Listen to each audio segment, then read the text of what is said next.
I'm Grace, 30 years old, living in Denver, Colorado. Even now, people still ask why I once considered marrying Ethan Collins, a man whose name alone makes me regret the years I wasted. I met Ethan 5 years ago at a small company party hosted by a close friend. It was pouring rain and there he was, standing under the awning in a wrinkled dress shirt, charming everyone with stories as if they were hearing them for the first time. Ethan had this way of making people feel like they were the most interesting person in the room, even when he was just talking about an old coffee shop by the highway. Back then I thought, this is the man I can trust to hold my hand through every storm.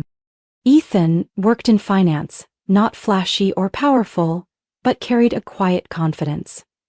We started dating, and everything felt so steady that I truly believed we'd build a simple, happy family together. A year ago, Ethan proposed during a picnic at Red Rocks. The sapphire ring gleamed under the sunset, and his sweet promises brought me to tears. But I wasn't just saying yes to Ethan, I was also walking into a marriage with the Collins family. His parents, Walter and Nancy Collins, were the kind of people who needed the world to orbit around them. Wealthy, showy, and firmly convinced their opinions were absolute truths. From our very first meeting, I saw Walter's critical gaze sweep over my simple dress and polite introduction. His smile never reached his eyes. Nancy was subtler. Her words were always sugar-coated yet somehow carried a sting. "Oh, you work in marketing. That must be fun. Though of course not quite like finance or law, fields that create real value." I told myself, it's fine, they probably just need time to accept me. But eventually I realized their arrogance wasn't temporary. It was who they were. Every interaction with them was a subtle reminder of their superiority. From choosing expensive restaurants for casual meetings, to endlessly retelling stories of how the prestigious Collins family donated to museums and supported local government projects. Never forgetting to emphasize figures in the hundreds of thousands of dollars. Ethan usually brushed off their snide remarks. Once, after Nancy asked me for the third time if anyone in my family had attended an Ivy League school, Ethan simply shrugged. "That's just how they are. They think they're helping me pick the right person." I laughed along, convincing myself that love would be enough to bridge the gap. But it wasn't that simple. The closer we got to the wedding, the heavier Walter and Nancy's presence became. Family dinners turned into silent examinations.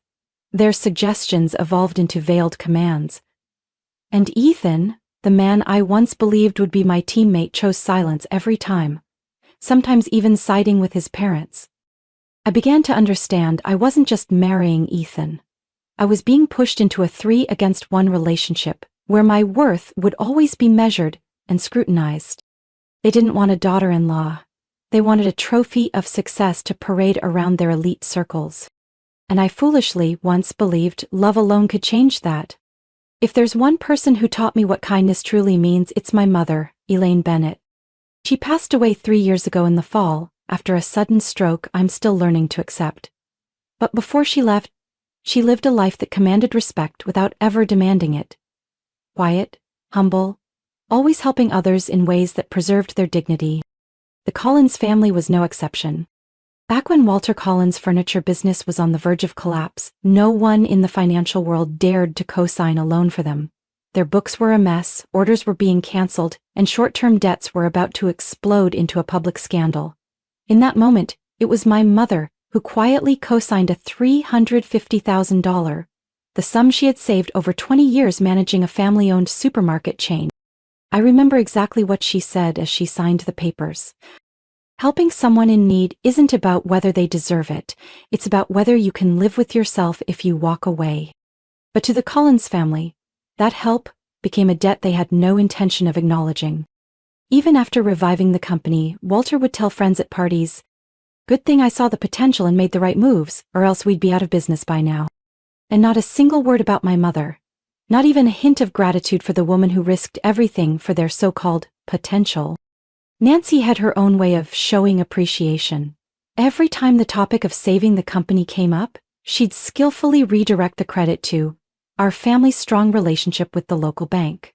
The way she said it, you'd think the loan existed because of their networking, not because of a woman they never truly respected. I once tried to remind Ethan of all this, hoping, naively, that he'd stand up for me. You know exactly what my mother did for your family, don't you? Ethan stayed silent for a long while before answering. I do, but that was a long time ago, Grace.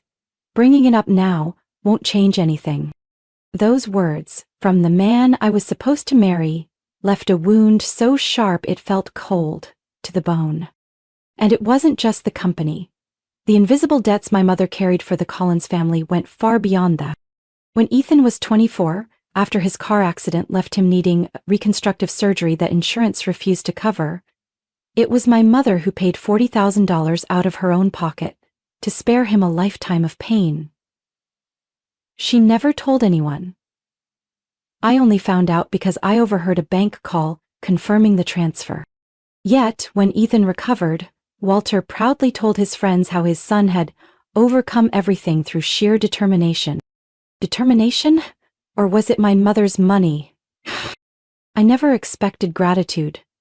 But the way they erased every trace of the truth, treating it as if it was nothing but a given, filled me with a quiet, simmering rage.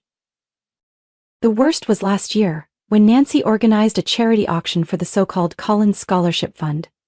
A grand name, though the initial $100,000 came directly from my mother. On one condition: anonymity. Not only did they parade that donation as their own, they even brought in the press, appearing on local TV with speeches that made my stomach turn. Our family has always believed in giving the next generation a chance. A chance? They built their philanthropy on the sweat and sacrifice of someone they never truly respected. Ethan knew the truth. He admitted my mother was the one who funded it. But then he said something I'll never forget. What matters is the result, Grace. Whether her name's on it or not, students still get the scholarships. We don't have to make it a big deal. I looked at him for a long time. This wasn't the same man who once waited patiently for me under that rainy awning. In front of me was someone who had grown too comfortable living in a bubble built by others, never once pausing to say thank you. They forgot one simple truth. Kindness isn't a doormat for people to wipe their feet on and walk away. And I, whether I liked it or not, was slowly realizing that my silence had been enabling their ingratitude to thrive. The cracks in my relationship with Ethan didn't shatter all at once like a storm. They formed slowly, drip by drip, so subtle that I sometimes questioned if I was just being too sensitive. Like that evening, when I mentioned my mother over dinner at Ethan's apartment. I still remember how Mom used to bake apple pies for the whole neighborhood every Thanksgiving. People would wait for that cinnamon smell, I said, my eyes sparkling with nostalgia. Ethan only gave a dry chuckle. Yeah, your mom always loved taking over things no one asked her. I froze. That sentence stung like a slap. But Ethan said it so casually that I didn't even know how to respond. Logic told me to speak up. My heart, foolishly, kept making excuses. Maybe he didn't mean it that way. But those unintentional remarks kept piling up, each like a tiny thorn refusing to dislodge. Nancy never missed a chance to remind me how my background wasn't quite Collins material. The cocktail fundraiser for a private hospital, I wore a simple black dress, the last gift my mother bought me before she passed. Nancy gave me a once-over, smiled sweetly, and said, Oh, such a simple, down-to-earth style. I suppose girls from out west prefer it that way. Around here we lean toward a bit more refinement. I'm not someone who blushes easily, but that night my ears burned. Ethan stood right beside me, heard every word, yet only smiled awkwardly as if his mother had commented on the weather. I told myself to brush it off, but when Nancy continued sharing inspirational stories about my humble yet resilient upbringing, like I was some living charity project, Ethan's silence became harder to ignore. I remember one brunch at the veranda where Nancy went on and on about the Collins family legacy. She spoke of her grandfather, a renowned real estate investor, and how she hoped I would gradually learn traditional family values after marrying Ethan. I turned to Ethan, hoping for a glance of solidarity, a small gesture of support. But he only stared into his espresso, as if none of it concerned him. Another time, I suggested having an outdoor wedding in the lavender fields my mother loved. Nancy cut me off immediately. Oh, that sounds cute, but perhaps a bit rustic for the Collins taste. We should opt for a more sophisticated venue, something that aligns with family tradition. And Ethan? He simply agreed. Ethan smiled and added, Mom's right, honey, we should make this wedding truly memorable, not some casual picnic vibe. I swallowed hard. My mother once dreamed of seeing me in a wedding dress, standing in a field of purple flowers. But in front of the man I planned to spend my life with, that dream was brushed aside like a childish fantasy. The closer the wedding approached, the sharper these small signs became. During a guest list meeting, Walter asked bluntly, Grace, I assume your parents don't have many people to invite, right? That's fine, the Collins side will handle most of the guest list. It would be a waste to have a big wedding without some high-profile names. I clenched my hands, replying softly but firmly. My family may be small, but everyone present will truly wish us well. Ethan glanced at me, offering a pacifying smile. Walter's just joking, honey, you're being too sensitive. No, they weren't joking, they were testing my limits bit by bit. When I suggested a small tribute corner at the wedding to honor my mother, Nancy laughed. A wedding is a celebration, dear, let's not make it somber. Young people don't do that anymore. Ethan looked at me and sighed. Mom has a point, you should focus on the present, Grace. That was the moment I understood. This wasn't carelessness. This wasn't me being oversensitive. This was how the Collins family treated things they deemed unnecessary. Gratitude, kindness, and memories of my mother. I once believed love could blur these differences. But some differences never fade. Especially when the person beside you never once stood up for you.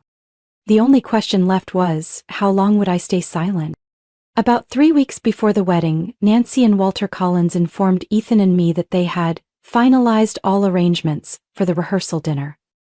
Not a discussion, not a suggestion, a statement. If you want the wedding to go smoothly, it's best to let us handle this part, Nancy said with a knowing smile. We need to maintain appearances for both families. Both families? I wondered if they ever truly considered mine. The dinner was set at Crescent Bell, a luxurious restaurant in downtown Denver, known for hosting seasoned business executives and politicians. Crystal chandeliers, velvet upholstered chairs, and a menu priced high enough to make any normal person hesitate for a month. When I gently mentioned that my family was more accustomed to warm, simple gatherings, Nancy merely raised an eyebrow. Grace, you're about to become a Collins. It's time you get used to a higher standard. Ethan, as usual, said nothing. I wasn't consulted about the guest list. One evening, when I tried asking about my family's side, Walter waved it off like a trivial matter. Grace, your family probably has just a few close relatives. We had to expand the list to fill the space. Don't worry, we'll make sure it's a perfect evening. Fill the space, as if my side was merely a gap needing to be patched up for appearances. The guest list arrived via email 2 days later. I counted over and over. My family, just my father, Uncle Paul, and Cousin Jenna. The rest, over 90%, were Walter's business partners, Nancy's fundraising circle friends, and a handful of notable figures whose names meant nothing to me. I turned to Ethan, showing him my phone. Are you really okay with our event turning into this? Ethan shrugged. Don't overthink it, Grace. They just want the best for us. We're still the main focus. I gave a soft laugh, but inside I felt empty. The main focus? Then why wasn't even my favorite dish on the menu? I discovered this when Nancy proudly sent over a PDF of the dinner layout with a note. Everything has been carefully curated to reflect the Collins family's refined taste. The menu was an endless display of extravagance, caviar, foie gras, wagyu beef, and a wine list that could buy a decent condo. Not a single dish reflected me or my family. I had hoped to serve a simple grilled chicken salad, my mother's signature dish for special occasions, but Nancy dismissed it outright. Wraith, darling, people come here to experience class, not a backyard picnic dinner. I bit my lip, telling myself once again, now is not the time to stir conflict. That day's meeting felt more like a Collins brand launch than a family gathering. Nancy and Walter directed everything from flower arrangements to invitation fonts, as if this was their company's product showcase, not a rehearsal dinner for two families. Even the seating arrangements were meticulously planned to optimize strategic relationships. My father, a kind-hearted man who had worked as a librarian for over 30 years, was assigned to the farthest table, seated with junior employees from Walter's company. Ethan noticed my pale face as I read the seating chart, but merely squeezed my hand and whispered, "We just need to get through that night, things will be different after." But I wasn't sure that after would ever come. Not when the man beside me always chose silence whenever I was disrespected. What I couldn't forgive was how they deliberately erased every trace of my mother from the event. When I suggested placing a small photo of her at the welcome area, Nancy smiled as if dousing me with cold water. "Oh, Grace, that evening is for celebrating, not for making people feel gloomy. If everyone brought their sadness to the table, who would want to attend?" I wanted to remind her that my mother had saved their family, that without her, they wouldn't even have the status to talk about class today. But I held back. Only this time the bitterness didn't fade as easily. It became clearer than ever, this wasn't a rehearsal dinner for my wedding. It was a Collins Power showcase. And I in their eyes was nothing more than a pretty prop, so long as I stayed where they placed me. But were they so certain I would stay obedient until the very end? That evening, when I stepped into the grand hall of Crescent Bell, the first wave of emotion wasn't excitement or anticipation. It was isolation. The air reeked of expensive wine, mingling with the artificial charm layered over every greeting and handshake. Crystal lights reflected off dazzling gowns, but nothing in that room felt like it belonged to me. I glanced around, searching for familiar faces. My father, Richard, stood quietly by a side table. Uncle Paul and my cousin Jenna had just arrived, huddled together as if afraid to disturb this glamorous world. Just 4 people from my side. The rest was a sea of strangers.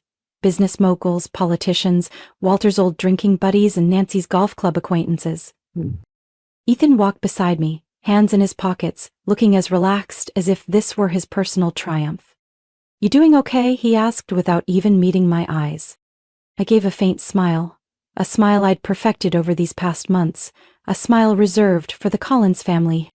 As we moved toward the center of the hall, Nancy appeared, greeting me with a half-hearted hug. "Grace, you look beautiful. The dress is simple, but it suits your style." Her eyes scanned me up and down, the smile failing to mask her judgment. Walter, as expected, didn't bother with pretense. He clapped Ethan on the shoulder, then turned to me with a look I knew all too well. The gaze of someone bestowing their light upon a lesser being. "Ethan's a lucky man, Grace, a girl who knows her place, and patient too. Not everyone can handle the reality of the Collins family." Walter's booming laughter prompted polite chuckles from nearby guests. I swallowed hard, fingers tightening around my clutch. Their comments were no longer veiled insults. They were openly telling me that I was merely a chosen one. Lucky, but never equal. "Ethan?" He simply chuckled, turning to toast one of Walter's longtime partners as if he hadn't heard a thing. That night, I realized I wasn't a bride-to-be. I was a well-packaged display item, just refined enough for their showcase. Every introduction, every handshake orchestrated by Nancy and Walter revolved around how generous they were for accepting me. Grace is humble from a hard-working family. We feel it's our responsibility to guide her into more refined circles. I stood there, smiling as I listened to myself being reduced to someone in need of guidance. With each comment, I imagined my mother, Elaine, squeezing my hand, reminding me of what truly mattered. Across the room, I caught my father's gaze. He said nothing, but the subtle grip of his hand on the table spoke volumes. Ethan floated from group to group on the Collins side, laughing, toasting, fully immersed in his element. Every time I tried to join a conversation, I was gently edged out with lines like, "Oh, Grace might not be familiar with this topic yet. We're discussing complex venture investments." They made me feel small, not because I lacked worth, but because they deliberately built a stage where I'd never be allowed to stand as an equal. The night wasn't even halfway through, yet I'd already counted no less than 5 times Nancy had casually remarked how fortunate I was to be marrying into the Collins family. Not cherished, not respected, just lucky. Ethan remained by their side, nodding and smiling at every condescending comment, as if it were all perfectly acceptable. I understood then, more than ever, if this wedding happened, my place in the Collins family would always be the same, an outsider who should feel grateful to be included. I clenched my fists tighter, telling myself that tonight might be the last time they'd get to belittle me so easily. The only question left was when I would push back. And how. As the soft clinking of a knife against a wine glass echoed through the room, the crowd fell silent as if someone had hit the mute button. The lights dimmed, leaving a warm, golden glow over the small stage ahead. Walter Collins rose slowly, adjusting his deep burgundy silk tie. His smile was laced with unfiltered smugness. "Ladies and gentlemen," Walter began, his voice calm and poised as though addressing shareholders. "Tonight is a special occasion. We are not only celebrating my son Ethan but also welcoming Grace, a lovely young lady from a modest, gentle hometown, into the esteemed Collins family." I gripped the edge of the table, feeling every pounding beat of my heart. Our family has always believed that marriage is a union of values. Ethan is a perfectionist. He needs a wife who knows how to listen, who can balance ambition and reality. Walter paused, glancing at me as if to emphasize each word. "Fortunately, Grace seems like the right choice." Scattered, awkward laughter rippled through the room. I felt the chairs around me grow suffocatingly close, unbearably heavy. But Walter wasn't finished. "And of course, we must mention Mrs. Elaine Bennett, Grace's mother, a woman of remarkable enthusiasm." He stressed the word enthusiasm like it was a flaw.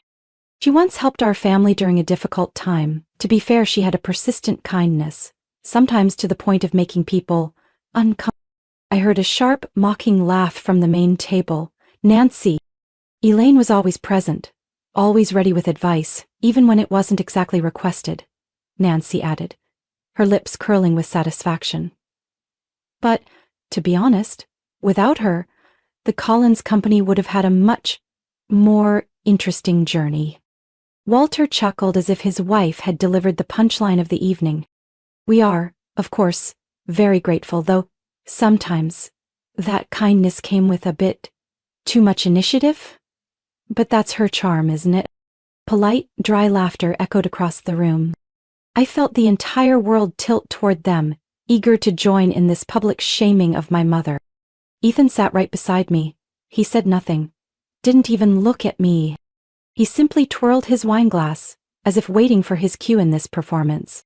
I turned to him, whispering, barely able to keep my composure.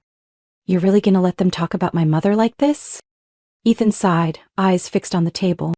"Grace, they're just joking, don't take it so seriously." I heard something crack inside me. Nancy continued. "Anyway, thanks to Elaine, we're all able to be here today.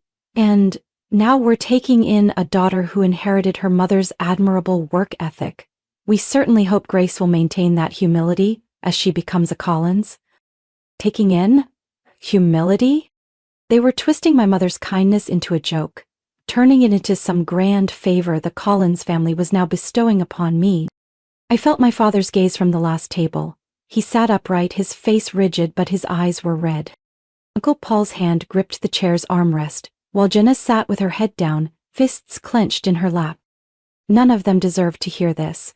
Walter raised his glass. "So, let's all raise a toast to this delightful union.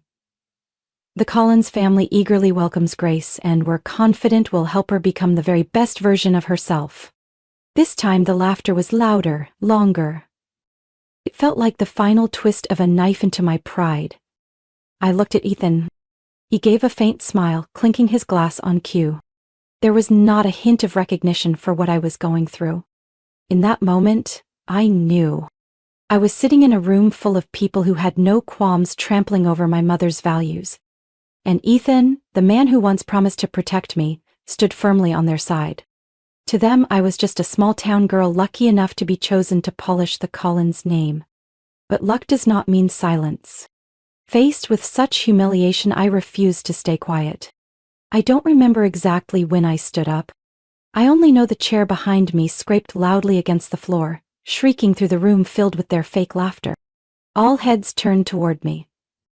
Eyes wide with surprise, confusion, and that thin layer of smugness from people who always believed someone like me would never dare raise her head.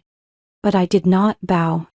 I looked straight at Walter and Nancy, not with the deferential gaze of the Grace who once kept silent for the sake of peace.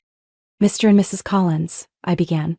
My voice not loud but each word sharp and deliberate enough to hold the entire room's breath. I believe it's time we revisit a few truths your family has conveniently chosen to forget. Walter leaned back in his chair, arms crossed, smirking. Nancy's frozen smile twitched, her eyes flickering with unease. The Collins company you so proudly boast about today? Who was it that co-signed when the bank turned its back? Who put her own home up as collateral to save the so-called Collins family legacy you love to praise? I paused, my gaze sweeping across the room. That was my mother. Elaine Bennett. She never asked for recognition, never demanded credit, and certainly never expected to be labeled as overly enthusiastic. My mother acted out of kindness. And clearly that concept is far beyond this family's comprehension. I saw Nancy shift slightly, lips pressed into a thin line, but she couldn't interrupt. When Ethan had his car accident and needed surgery that insurance wouldn't cover, who quietly paid the bill? I turned to Ethan, my tone softer but laced with steel. It was my mother. She never brought it up, never sought applause, yet tonight the very people who once reached out for her help are turning her into a joke. Ethan lowered his head, his hands clasped tightly under the table. I waited for him to deny it, to react, but his silence spoke louder than shame. And the so-called prestigious Collins Scholarship Fund, the one you parade around as a beacon of your generosity, the seed money came from my mother. She asked me to keep it quiet because she believed good deeds need no spotlight. I gave a bitter smile. Turns out she was right. Because in the hands of people like you, even gratitude becomes cheap bragging rights. No one dared to laugh now. I've kept quiet for too long. I thought that for Ethan's sake, I could overlook the Collins family's arrogance and hypocrisy, but tonight, watching you use my mother's kindness as the punchline of your dinner show, I realize how wrong I was. Walter cleared his throat, trying to regain control. Grace, we meant no offense. It was just lighthearted teasing among family. I cut him off before he could spin it further. Teasing doesn't mean demeaning others. Jokes don't justify insulting the values of the person who once saved you. And if you think I'll stay silent any longer, you are gravely mistaken. I turned to Ethan, still frozen in place. Ethan, you may be fine with letting them tarnish my mother's name, with watching the woman you claim to love be diminished in front of everyone. But I am not. A heavy silence fell. I took a deep breath, each word slicing through the air. As of this moment, I am officially calling off my engagement to Ethan Collins. The only sound was a wineglass shattering against the floor. Nancy's face went pale. Walter sat bolt upright. Ethan looked up, his lips moving, yet no words came out. I scanned the room, my gaze unwavering. My family doesn't need to be uplifted. I don't need to be grateful for being chosen. The values my mother passed down to me aren't found in crystal glasses or hollow stories about prestige. And I am proud of that. I turned and walked out of the banquet hall amidst a sea of stunned faces. No one stopped me. No one even dared call my name. As the heavy glass doors closed behind me, I realized I had never felt this light before. I wasn't just walking out of that dinner. I was walking away from a life I never belonged to. The next morning, my phone exploded with notifications. 47 messages from Ethan. 16 missed calls from Nancy. Even Walter graciously sent me a 3-page email starting with, "Don't let a moment of emotion destroy the future you've always wanted." I didn't read it all. I knew exactly what they'd say. Excuses, justifications, pleas, even blame. All orbiting around one belief. They still thought I'd obediently come back. What they didn't understand was that last night wasn't a moment of impulse. It was my final line. By noon, Ethan showed up at my apartment door. He looked disheveled but still clung to his perfectly tailored suit. "Grace, open the door, we need to talk." His voice was warm, smooth, as if nothing had happened the night before. I didn't answer. Not out of hatred, but because there was nothing left to say to someone who could only stay silent when I was being humiliated. Around 3 in the afternoon, a message from my cousin Jenna popped up. "Grace, can you check Aunt Elaine's keepsake box? Something feels off." My heart sank. My mother's keepsake box. The oakwood box she left me before she passed, where I kept my most precious things. Handwritten letters, her embroidered handkerchief, and especially the silver locket engraved with her name, passed down through 3 generations of Bennett women. I rushed to my bedroom, flung open the closet, and pulled out the keepsake box. My hands trembled as I lifted the lid. The locket was gone. I couldn't believe my eyes. A cold chill ran down my spine. I tore through every layer of tissue paper, checked every drawer, every corner. Nothing. Completely gone. Only one person had entered my apartment after last night's dinner, Ethan, when he had so politely come by to return the engagement ring. I remembered clearly after I refused the ring, Ethan asked to use the restroom. His face had been disturbingly calm. Looking back now, I felt foolish for not seeing it sooner. I texted Ethan, "Where is my mother's silver locket?" His reply came 15 minutes later, so short it knocked the air from my lungs. "I just borrowed it. Wanted to keep a little piece of you." Borrowed? A keepsake? I gripped my phone tightly, a flood of anger and disgust surging up all at once. Among all the despicable things, Ethan's audacity to steal my mother's most sacred memento and disguise it as sentimentality surpassed even Walter and Nancy's shamelessness. I called Ethan immediately. He picked up after 2 rings. "Grace, I know you're angry, but I really just wanted something to feel connected to you. Please don't misunderstand." His voice was soft, gentle, as if he were the victim. "You stole from my mother. Don't you dare turn this into some cheap emotional story." I cut him off, each word hitting like a hammer. "I didn't steal. I just borrowed it and I was going to return it," Ethan faltered. "Return it? Just like how your family has been returning my mother's kindness all these years?" I couldn't stop the bitter laugh. Silence. Ethan knew there was no excuse. "Where is the locket?" My grip on the phone tightened, my heart growing colder with every beat. "At my house. I left it in my parents' study. I swear I had no bad intentions." His voice trailed off. Even he seemed ashamed of his own justification. "Keep that promise to yourself, Ethan.